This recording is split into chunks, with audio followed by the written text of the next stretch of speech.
Halo, Halo selamat semua. malam. Di sini saya nama Laura, saya sebagai host dan rekan saya bernama Kenan.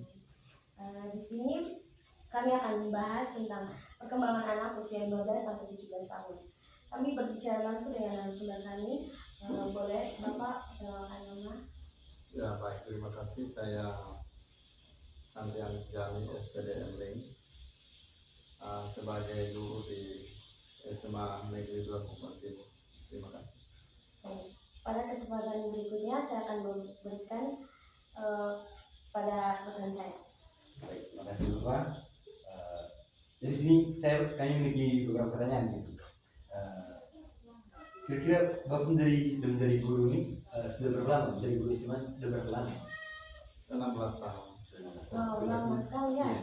Yang terbangnya sudah lumayan jauh. Lumayan.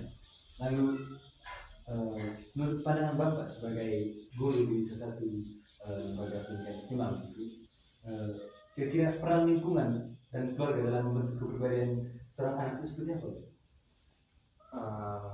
Sangat perlu karena seorang anak itu dilahirkan di bawah kertas putih. Lingkungan yang menulis dia A atau B hitam atau putih. Jadi peranan lingkungan itu sangat penting dalam hal menentukan sikap perilaku dan lain sebagainya dari seorang anak. Intinya sangat penting.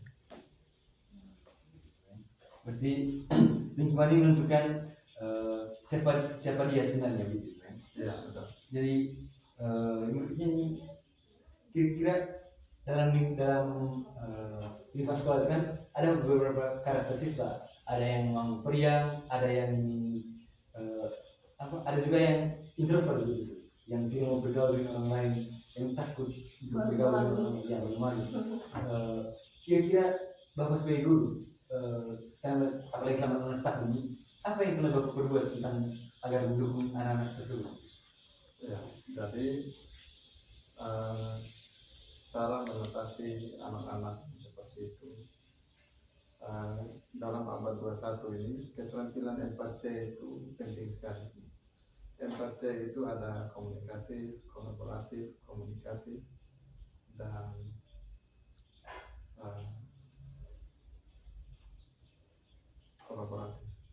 kolaboratif, komunikatif, kritis, kreatif. 4 ini. Jadi untuk anak-anak bisa memiliki kompetensi yang 4C ini, guru itu harus mampu melakukan model-model pembelajaran, khususnya pembelajaran yang kelompok yang ada sifat diskusinya. Jadi siswa si A pemalu, si B periang, yang satu menutup diri dan seterusnya. Ini dibuat kelompok kecil dan pembagian tugasnya harus merata sehingga masing-masing punya peranan siapa tugas apa. Dari situ siswa dilatih kritis, kreatif, dia belajar komunikasi satu sama lain, akhirnya dia belajar berani. Jadi kurang lebih itu memberikan ruang ya.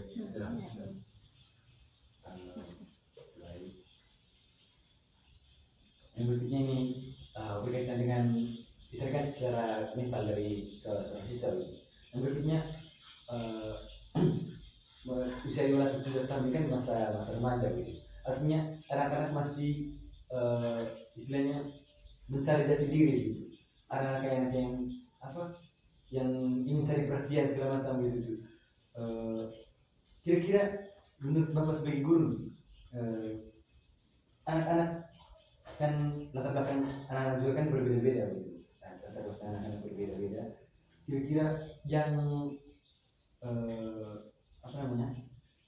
untuk anak-anak yang memiliki keterbatasan juga dalam kemampuan intelektual itu, kemampuan berpikir kognitifnya itu, bagaimana cara dari Bapak juga untuk mampu meningkatkan kemampuan ini?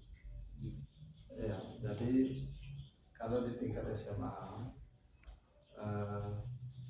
kalau tingkat SD membaca, menulis, berhitung adalah kompetensi yang wajib dimiliki. Kalau kami sudah tingkat SMA, penekanannya sudah naik sedikit levelnya ke literasi dan numerasi.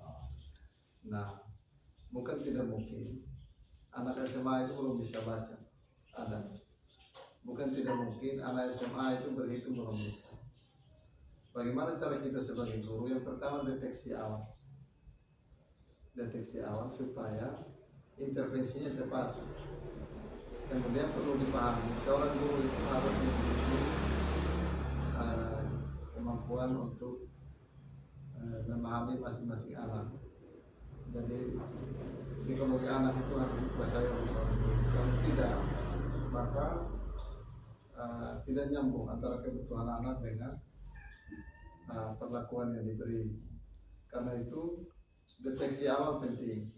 Setelah diketahui bahwa si A memiliki kelemahan di sini, kelemahan kognitif misalnya salah satu,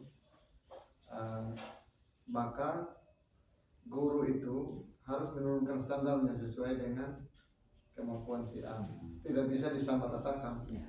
Ini belum bisa penjumlahan lalu diberi perkalian sama dengan itu, sama dengan rumah tingkat dan federnya rapi. Kira kurang lebih begitu. Jadi deteksi awal itu penting, mahal. Setelah sudah setelah sudah tahu apa kemampuannya, apa yang dia belum bisa, baru lakukan pengayaan namanya. Pengayaan dia ditangani khusus supaya dia naik level, kurang lebih bisa sama dengan kawan lain. Baru bisa diberi materi yang naik levelnya sama dengan yang lain. Ditunjukkan Bapak sebagai guru dan juga menjadi orang tua gitu kan. Sekarang Bapak sudah punya berapa anak? 3. Yang pertama 18 tahun. 18 tahun.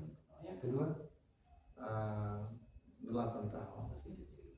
Yang untuk yang 18 tahun, yang maksudnya yang berkaitan dengan kita punya apa nih topik di usia 15 sampai 17 tahun itu kira-kira dia kan biasa bermain dengan teman-temannya, itu kan usia-usia bergaul dengan teman gitu.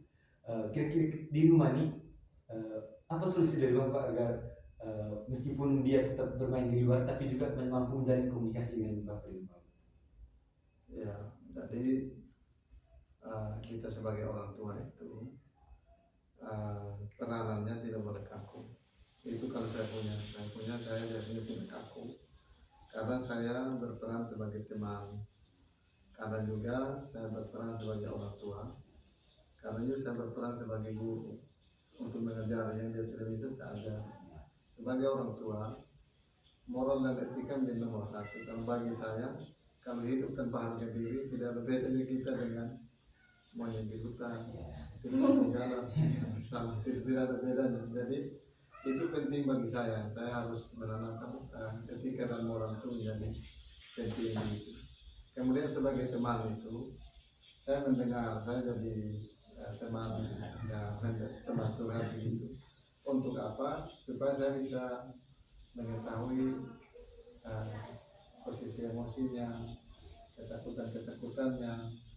Habis itu saya bisa giring dia sesuai dengan norma dan etika yang tadi saya mau. Apa yang harus kami diskusikan.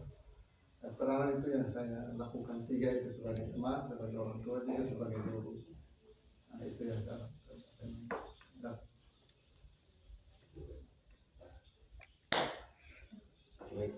Bisa dari Ya. Terima kasih Bapak sudah meluangkan waktu untuk kami bertanya. Baik, terima kasih teman-teman. Inilah perbincangan kami bersama narasumber kami. Sekian dan terima kasih. Sampai jumpa di lain waktu. Bye bye.